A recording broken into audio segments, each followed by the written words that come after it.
എൻ്റെ പേര് നിരഞ്ജൻ എന്നാണ്. ഞാൻ +1 ബയോയിലാണ് പഠിക്കുന്നത്. എൻ്റെ ചോദ്യം എന്താണെന്ന് വെച്ചാൽ, ഇപ്പോഴത്തെ പുതുതലമുറ അല്ലെങ്കിൽ സ്കൂൾ വിദ്യാർത്ഥികൾ വായനയുടെ ലോകത്തിൽ നിന്ന് മാറി സോഷ്യൽ മീഡിയയിലേക്കും മറ്റ് പല പ്ലാറ്റ്ഫോമുകളിലേക്കും അവരുടെ ശ്രദ്ധ കൂടുതൽ പോകുന്നുണ്ട്.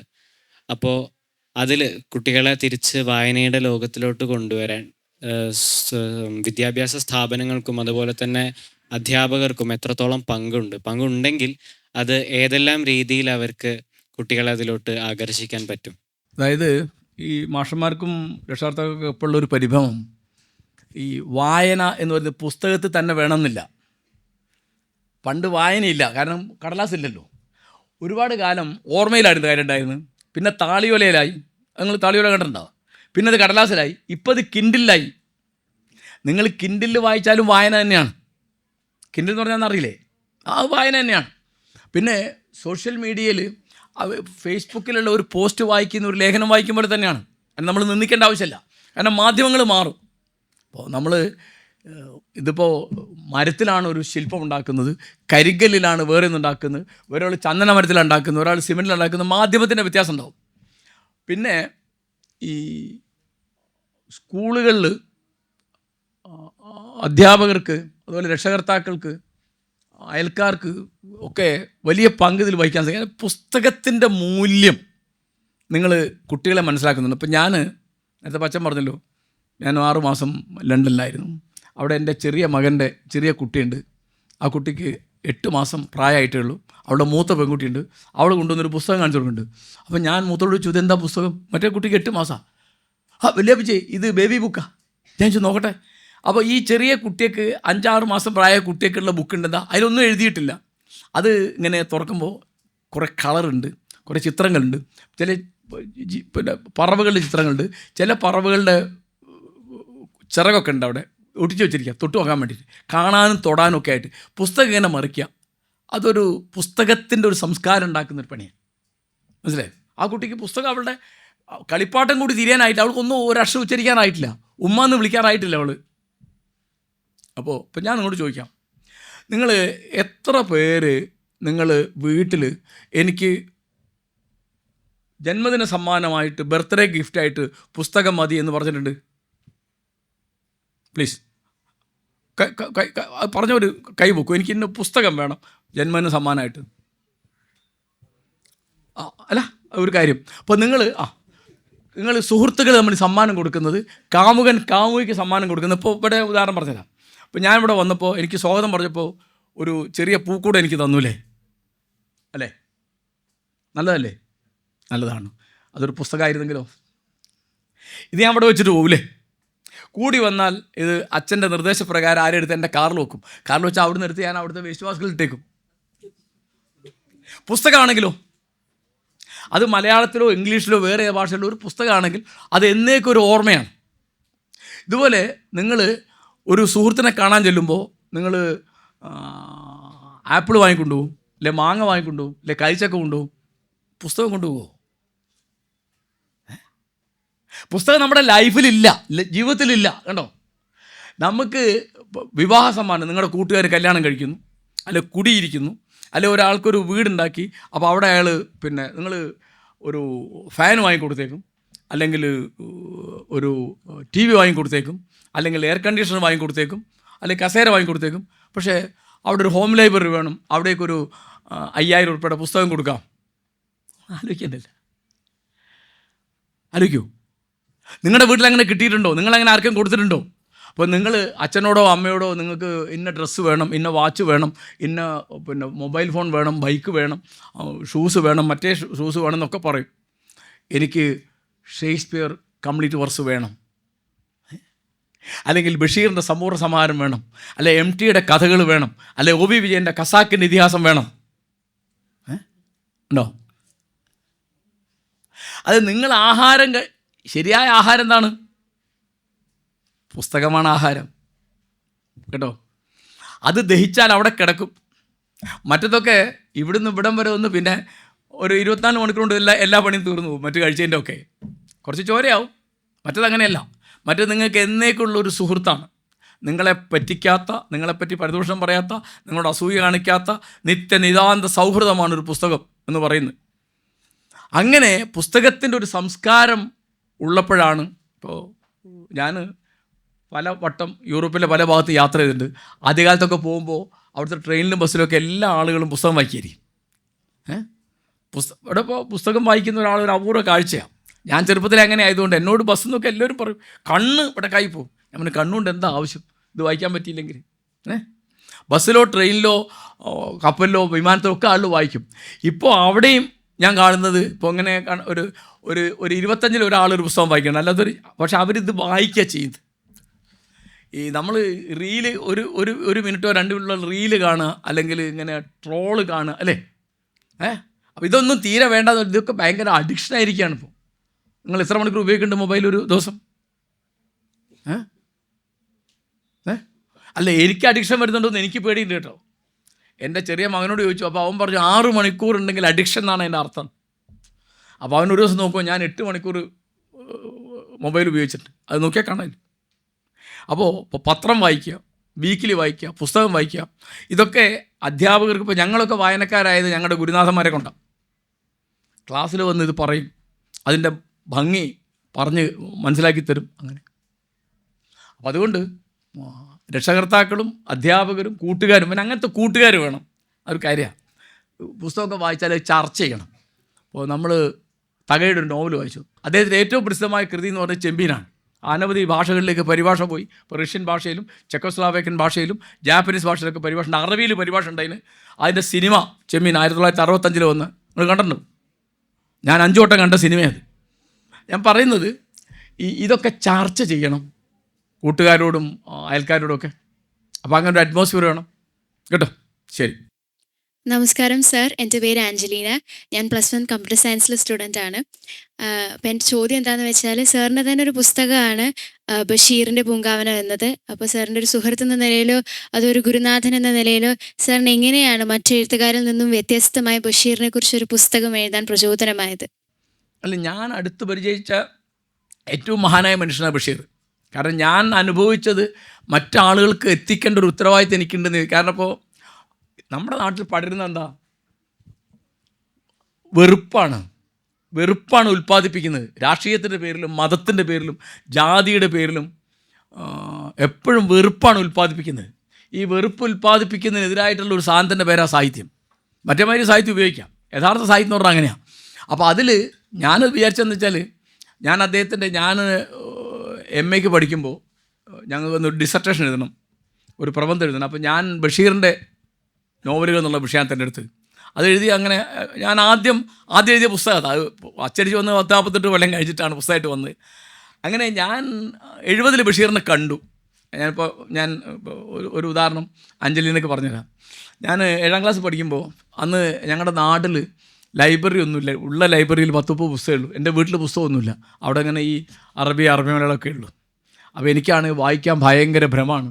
അതിന് കാരണം ഞങ്ങളുടെ നാട്ടിൽ തിരുവിതാംകൂറിൽ നിന്ന് വന്ന മാഷന്മാരാണ് ഞങ്ങളൊക്കെ പഠിപ്പിച്ചത്. അവരൊക്കെ വലിയ വായനക്കാരും വലിയ പുരോഗമനം എന്നുള്ള ആൾക്കാരൊക്കെ. അപ്പം ഞാൻ ഏത് പുസ്തകം കിട്ടിയാലും വായിക്കും. അപ്പോൾ ഞാൻ ജോസഫ് ചെറുത്തൂരിന് അന്നക്കുട്ടി എന്നുള്ള പുസ്തകം വായിച്ചുകൊണ്ടിരിക്കുകയാണ്. എനിക്ക് വലിയ സന്തോഷമായി. 400 പേജുണ്ട് ആ പുസ്തകം. വലിയ പുസ്തകം. എനിക്ക് വലിയ സന്തോഷം. പെട്ടെന്ന് തീരുമല്ലോ. അപ്പോൾ എൻ്റെ ഒരു സുഹൃത്ത് അവിടെ അന്ന് വണ്ണവിളക്കിലാണ് വായിക്കുന്നത്. എന്നെ വിളിച്ചു, നീ എന്താ വായിക്കുന്നതെന്ന് ചോദിച്ചു. അപ്പോൾ ഞാൻ അങ്ങോട്ട് ഇറങ്ങിച്ചെന്നു. ഞാൻ പറഞ്ഞു ഞാനിങ്ങനെ അന്നക്കുട്ടിയാണ്, നല്ല പുസ്തകമാണ്. ഞാൻ പറഞ്ഞു തിരക്കില്ല, ഞാൻ വായിച്ചു പകുതിയാകുന്നേ ഉള്ളൂ.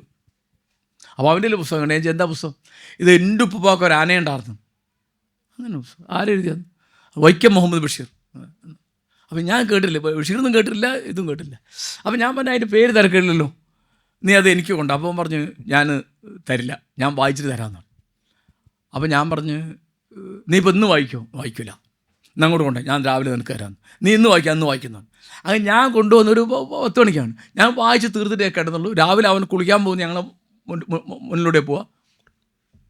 ഞാനാകെ, അതായത് 7ാം ക്ലാസ് പഠിക്കുന്ന എനിക്കിങ്ങനെ കുഞ്ഞുപാത്തുമ്മയുടെ മാതിരിയൊക്കെ ഉള്ള ആളുകൾ, നിസാർ അഹമ്മദിൻ്റെ മാതിരിയുള്ള ആളുകൾ, അതിപ്പോൾ പറഞ്ഞാൽ നിങ്ങൾ വായിക്കാത്തതുകൊണ്ട് നിങ്ങൾക്ക് അതിൻ്റെ അർത്ഥം മനസ്സിലാവില്ല ഞാൻ പറയുന്നതിൻ്റെ.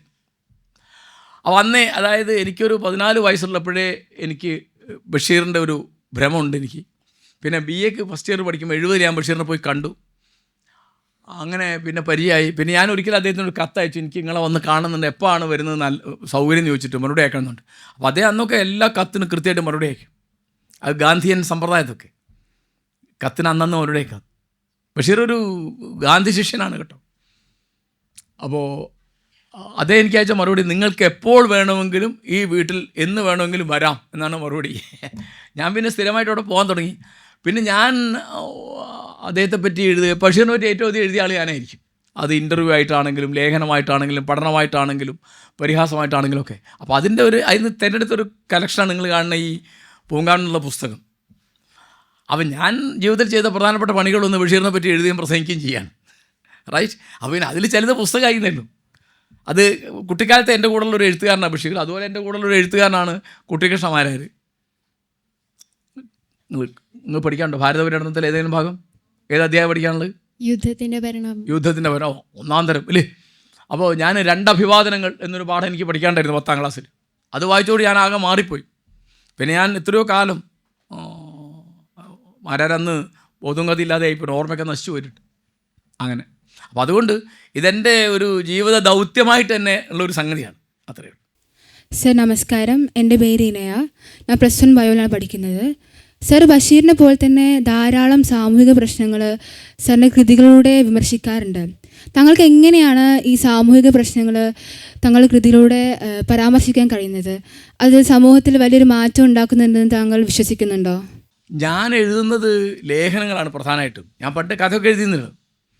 അപ്പോൾ എന്താ വെച്ചാൽ നമ്മളിത് കാണുമ്പോൾ ഇപ്പോൾ ഈ സ്ത്രീകളോട് കാണിക്കുന്ന നമ്മുടെ സമൂഹം, കേരളീയ സമൂഹം അല്ലെ ഇന്ത്യൻ സമൂഹം കാണിക്കുന്ന അന്യായമുണ്ട്. അപ്പോൾ ആലോചിച്ച് നോക്കൂ, ആ സുംബ എന്ന് പേരായിട്ടൊരു ഡാൻസ്, അതിനെ പുരോഹിതന്മാർ വന്ന് എതിർക്കുക. എങ്ങനെയാണ് മനുഷ്യൻ മിണ്ടാതിരിക്കുക? നോക്കെ ആർക്കും ഒരു പ്രശ്നമില്ല. കാരണം പെണ്ണുങ്ങൾക്ക് ഏതെങ്കിലും തരത്തിലുള്ള സന്തോഷം, സ്വാതന്ത്ര്യം, സുഖം കിട്ടിപ്പോരുത്.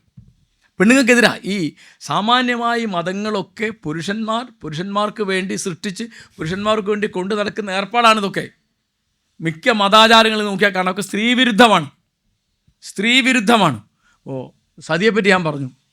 നിങ്ങൾക്കറിയോ, ഒരു മുസ്ലിം സ്ത്രീക്ക് അവളുടെ ഭർത്താവ് മരിച്ചാൽ 4 മാസം 10 ദിവസവും ഇരുട്ടറെ കഴിയണം. കേട്ടിട്ടുണ്ടോ നിങ്ങളത്? എന്തൊരു അന്യായം ആലോചിച്ചോ, എന്തൊരു അന്യായമാണ്. ഞാനിത് മനസ്സിലാക്കിയപ്പോൾ ഞാനൊരു മുസ്ലിമോട് ചോദിച്ചു, നിനക്കെന്തായിപ്പോയി, ഓക്ക് ഗർഭമുണ്ടോ എന്ന് അറിയണ്ടേ? ഞാൻ പറഞ്ഞു, ഗർഭമുണ്ടോ അറിയാൻ വഴിയുണ്ടെന്നാ. അവൾ മൂത്രം കിട്ടിയ 1 മിനിറ്റ് കൊണ്ട് ഞാൻ പറഞ്ഞുതരാം ഗർഭമുണ്ടോ. ഇന്ന് 1400 കൊല്ലം മുമ്പ് മുഹമ്മദ് നബിയുടെ കാലത്ത് നിങ്ങൾക്ക് ഗർഭമുണ്ടോ എന്നറിയാൻ പെണ്ണിനെ എങ്ങനെ അടച്ചിടണം? അതിലൊരു തെറ്റുമില്ല.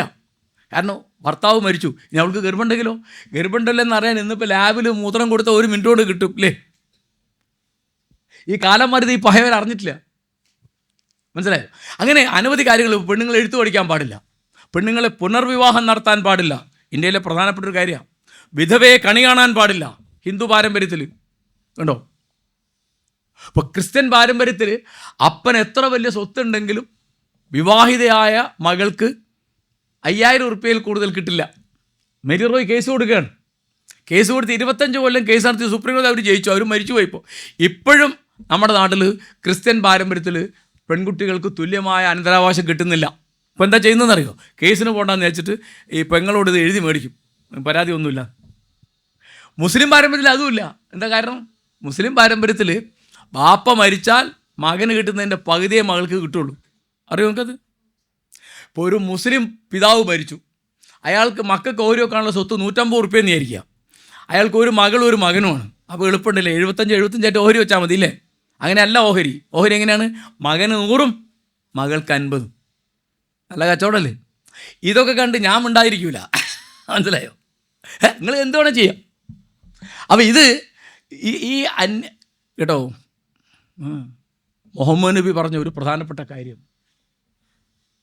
ഒരന്യായം കണ്ടാൽ നീ കൈ കൊണ്ട് തടയണം, അത് പറ്റിയില്ലെങ്കിൽ വാക്കുകൊണ്ട് തടയണം, അതും പറ്റിയില്ലെങ്കിൽ മനസ്സുകൊണ്ട് അതിനെ വെടിയണം. അതിൻ്റെ കൂടെ നിൽക്കരുത്. ഇത് മനുഷ്യവംശത്തിന് കൊടുക്കാവുന്ന വളരെ പ്രധാനപ്പെട്ട ഒരു ഉപദേശമാണ്. ക്രിസ്തു പറഞ്ഞ ഒരു വാക്യം നിങ്ങൾ എപ്പോഴും ഓർമ്മിക്കണം: നീതിക്ക് വേണ്ടി വിശക്കുന്നവർ ഭാഗ്യവാന്മാർ. അപ്പോൾ സംസ്കാരത്തിൻ്റെ ലക്ഷ്യം എന്ന് പറയുന്നത് നീതിയാണ്, നീതിക്ക് വേണ്ടി തുല്യതയാണ്. ഇന്നിവിടെ ഇല്ലാത്ത, എവിടെ ഇല്ലാത്തത്? ഇന്ത്യയിൽ മാത്രമൊന്നുമല്ല, അറേബ്യയിലാണെങ്കിലും അമേരിക്കയിലാണെങ്കിലും ഒക്കെ ഇത് തന്നെയാണ്. ചില കാര്യങ്ങളിൽ വ്യത്യാസം ഉണ്ടാവും, ചില കാര്യങ്ങളിൽ ഗുണമുണ്ടാവും, ചില കാര്യങ്ങൾ ദോഷം ഉണ്ടാവും. പക്ഷേ തുല്യത എന്നുള്ളൊരു സംഗതി, കറുത്തവനും വെളുത്തവനും തമ്മിലുള്ള വ്യത്യാസം, മുസ്ലിമും അമുസ്ലിമും തമ്മിലുള്ള വ്യത്യാസം, ക്രിസ്ത്യാനിയും ക്രിസ്ത്യാനി അല്ലാത്തതും തമ്മിലുള്ള വ്യത്യാസം, ബ്രാഹ്മണനും ശൂദ്രനും തമ്മിലുള്ള വ്യത്യാസം, ആണും പെണ്ണും തമ്മിലുള്ള വ്യത്യാസം. നിങ്ങൾക്ക് ട്രാൻസ്ജെൻഡർ നിങ്ങളെപ്പോലെ ഒരാളെന്ന് ഇരിക്കാൻ പറ്റുമോ? എന്താ പറ്റാത്തത്? ട്രാൻസ്ജെൻഡർ നിങ്ങളെപ്പോലെ ഒരാളാണെന്ന് എന്തുകൊണ്ട് നിങ്ങൾക്ക് വിചാരിക്കാൻ പറ്റുന്നില്ല? ഹിന്ദു പാരമ്പര്യത്തിൽ അർദ്ധനാരീശ്വരൻ എന്നൊരു സങ്കല്പമുണ്ട് ഇല്ലേ? എന്താ അത്? ഭഗവാൻ പരമശിവൻ അദ്ദേഹത്തിൻ്റെ പകുതി ശരീരം തൻ്റെ പ്രിയപത്നി പാർവതിക്ക് ദാനം ചെയ്തു. അങ്ങനെയാണ് ഭഗവാൻ അർദ്ധനാരീശ്വരനായത്. വലത്തെ ഭാഗം ശിവനും ഇടത്തെ ഭാഗം പാർവതിയാണ്. പാർവതിക്ക് കുറേ കഴിഞ്ഞപ്പോൾ സങ്കടമായി. എന്താണ്? ഭഗവാനെ കാണാൻ കഴിയുന്നില്ല. അപ്പോൾ എന്ത് ചെയ്തു? അങ്ങനെ അവളാണ് കണ്ണാടി കണ്ടുപിടിച്ചതെന്നാണ്. പെണ്ണുങ്ങൾക്ക് പണി അതല്ലേ, കണ്ണാടി നോക്കൽ. പെണ്ണുങ്ങൾക്ക് കണ്ണാടി നോക്കലാണ് പണിയെന്ന് പറഞ്ഞു. ഞാൻ മാത്രമല്ല, എനിക്കറിയാം അല്ലേ. നിങ്ങളുടെയൊക്കെ ഹാൻഡ് ബാഗിലൊരു ചിന്ന കണ്ണാടിയില്ലേ? പ്രേമലേഖനത്തിൽ ബഷീർ അങ്ങനെ പറയുന്നുണ്ട്, നിങ്ങളുടെ ഡുങ്കുട് സഞ്ചിയിൽ അതില്ലേന്ന് ചോദിക്കുന്നുണ്ട്. സിമോൻ ദി ബൂവേ നിങ്ങൾ കേട്ടിട്ടുണ്ടാവും. സിമോൻ ദി ബൂവേ അവരാണ് ഫെമിനിസത്തിൻ്റെ, സ്ത്രീവാദത്തിൻ്റെ വളരെ പ്രധാനപ്പെട്ട ടെക്സ്റ്റ് എഴുതിയത്. ആ പുസ്തകത്തിൻ്റെ പേര് ദ സെക്കൻഡ് സെക്സ് എന്നാണ്. അതിൽ പറയുന്നുണ്ട് ആത്മരതി സ്ത്രീകൾക്ക് കൂടുതലാണ്. സത്യമാണത്. അപ്പോൾ കണ്ണാടി ഭഗവാനെ കണ്ടില്ല എന്ന് വെച്ചിട്ട്, ഞാൻ പറഞ്ഞ അർദ്ധനാരീശ്വര സങ്കല്പമുള്ള ഒരു രാജ്യത്ത് എന്തുകൊണ്ടാണ് നിങ്ങൾക്ക് ട്രാൻസ്ജെൻഡർ എന്ന് പറഞ്ഞാൽ ആരാ? സ്ത്രീയുടെ ശരീരവും പുരുഷൻ്റെ മനസ്സുമായിട്ട് ജനിച്ചവർ, പുരുഷൻ്റെ ശരീരവും സ്ത്രീയുടെ മനസ്സുമായിട്ട് ജീവിക്കുന്നവർ അല്ലേ? അവർ നമ്മളെപ്പോലുള്ള മനുഷ്യരാണ്. ഖുർആനിൽ പറയും, ഇരുചിറകിൽ പറക്കുന്ന പറവകളും നിങ്ങളെപ്പോലുള്ള സമുദായങ്ങൾ തന്നെയാണ്. ഇരുചിറകിൽ പറക്കുന്ന പറവകളും നിങ്ങളെപ്പോലുള്ള സമുദായങ്ങൾ തന്നെയാണ് കേട്ടോ. നിങ്ങൾ വ്യാസൻ കേട്ടില്ലേ? അദ്ദേഹത്തെ പറ്റിയുള്ള മനോഹരമായ ഒരു കഥ ഞാൻ പറയാം. അദ്ദേഹത്തിൻ്റെ മകൻ്റെ പേരെന്താ? ശുഗബ്രഹ്മർഷി എന്നാണ്. ശുഗൻ വൈരാഗ്യം വന്നിട്ട്, വിരക്തി വന്നിട്ട് വീട് ഉപേക്ഷിച്ച് പോയി. അപ്പം മഹർഷി പിന്നാലെ എന്ന് അദ്ദേഹത്തെ വിളിച്ചു. എന്താ വിളിക്കുന്നത്? മകനെ പോകരുത്, പുത്ര മാ ഗാഹ. മഹർഷി വിളിക്കുന്നത് കേട്ട് മരങ്ങൾ അവനെ വിളിച്ചു, മകനെ പോകരുത്. മഹർഷി വിളിക്കുന്നത് കേട്ട് മലകൾ അവനെ വിളിച്ചു, മകനെ പോകരുത്. മഹർഷി വിളിക്കുന്നത് കേട്ട് പറവകൾ അവനെ വിളിച്ചു, മകനെ പോകരുത്. മഹർഷി വിളിക്കുന്നത് കേട്ട് നദികൾ അവനെ വിളിച്ചു, മകനെ പോകരുത്. ഭാഗവത്ത് പറയാ, അങ്ങനെ ശുഗൻ വ്യാസന്റെ എന്ന പോലെ മരങ്ങളുടെയും മലകളുടെയും പറവകളുടെയും നദികളുടെയും പുത്രനായി ഭവിച്ചു. ഈ തരത്തിലുള്ള ഒരു സങ്കല്പം പ്രപഞ്ചത്തെപ്പറ്റി, പ്രകൃതിയെപ്പറ്റി, ജീവജാലങ്ങളെപ്പറ്റി, മനുഷ്യരെപ്പറ്റി, അതിൻ്റെ ഒരു എല്ലാത്തിനെയും ഉൾക്കൊള്ളുന്നൊരു സ്നേഹത്തിൻ്റെ ഒരു സങ്കല്പം ഉണ്ടാവണമെങ്കിൽ അതിന് തുല്യത വേണം. തുല്യത വേണമെങ്കിൽ നിങ്ങൾ ഈ നീതി എന്നൊരു സംഗതി ഉറപ്പിക്കണം കേട്ടോ. അങ്ങനെ വർത്തമാനം പറഞ്ഞ ഒരാളുടെ പേര് ഞാൻ പറയാം, നിങ്ങൾ മറന്നു പോകാൻ പാടില്ല. അവൻ്റെ പേര് സ്നാപക യോഹന്നാൻ. കേട്ടോ നിങ്ങൾ? ജോൺ ദ ബാപ്റ്റിസ്റ്റ് അല്ലേ? എന്താ ഒരു പണി? അവൻ പ്രസംഗക്കാരനാണ് അല്ലേ? പ്രസംഗക്കാരനാണ്. പറഞ്ഞൊരു വാക്യം ഞാൻ പറയാം, കാതുള്ളവൻ കേൾക്കട്ടെ. മരുഭൂമിയിൽ വിളിച്ചു പറയുന്നവൻ്റെ വാക്കാവിതെന്ന്. അവസാനം അവൻ്റെ തല പോയാലെന്താ? 2000 കൊല്ലം കഴിഞ്ഞിട്ട് ഇവിടെ വന്നിട്ട് ഒരാൾ അവൻ്റെ പേര് പറയും. കാരണം നീതിക്ക് വേണ്ടി സംസാരിച്ചവനാണ്. ഇനി ഒരു 2000 കൊല്ലം കഴിഞ്ഞ് ഇവിടെ ഒരാൾ നിന്ന് സംസാരിക്കണമെങ്കിൽ സ്നാപകനുണ്ടാവും. അറിയില്ല അവൻ്റെ തലയ്ക്ക് എന്താ പറ്റിയെന്ന്? മഹാരാജാവ് സലോമിയുടെ നൃത്തത്തിന് സമ്മാനമായിട്ട് കൊടുത്തത് സ്നാപകൻ്റെ തലയാണ്. അതുകൊണ്ടൊന്നുമില്ല. അപ്പോൾ ഈ നീതിബോധം എന്നൊരു സംഗതിയാണ് നിങ്ങളെ വാസ്തവത്തിൽ മനസ്സിലാക്കുന്നത്. അതില്ലെങ്കിൽ വലിയ വ്യത്യാസമൊന്നും നമ്മളും മറ്റുള്ളവരായിട്ട് ഉണ്ടാവില്ല. ഈ പറഞ്ഞ പറ്റി ആലോചിക്കാം. നിങ്ങൾ ബഷീറിൻ്റെ കൃതികൾ വായിക്കുക, ബഷീറിൻ്റെ പഠനങ്ങൾ വായിക്കുക. പ്രസംഗം കേൾക്കുന്നതിനേക്കാൾ പ്രധാനം ബഷീറിൻ്റെ കൃതികൾ വായിക്കുക. വളരെ ചെറിയ പുസ്തകങ്ങളാണ് അധികവും, ഒക്കെ 100, 120, 80, 60 ഒക്കെ പേജുള്ള പുസ്തകങ്ങളാണ്. അപ്പോൾ മതിലുള്ള 65 പേജേ ഉള്ളൂ. അതുകൊണ്ട് ബഷീറിനെ ശ്രദ്ധിക്കുക എന്നാണ് എനിക്ക് പറയാനുള്ളത്. ഈ പരിപാടി സംഘടിപ്പിച്ചതിനും നിങ്ങൾ ഇത് കേട്ടിരുന്നതിനും എന്നോട് ചോദ്യങ്ങൾ ചോദിച്ചതിനും നന്ദി, നമസ്കാരം.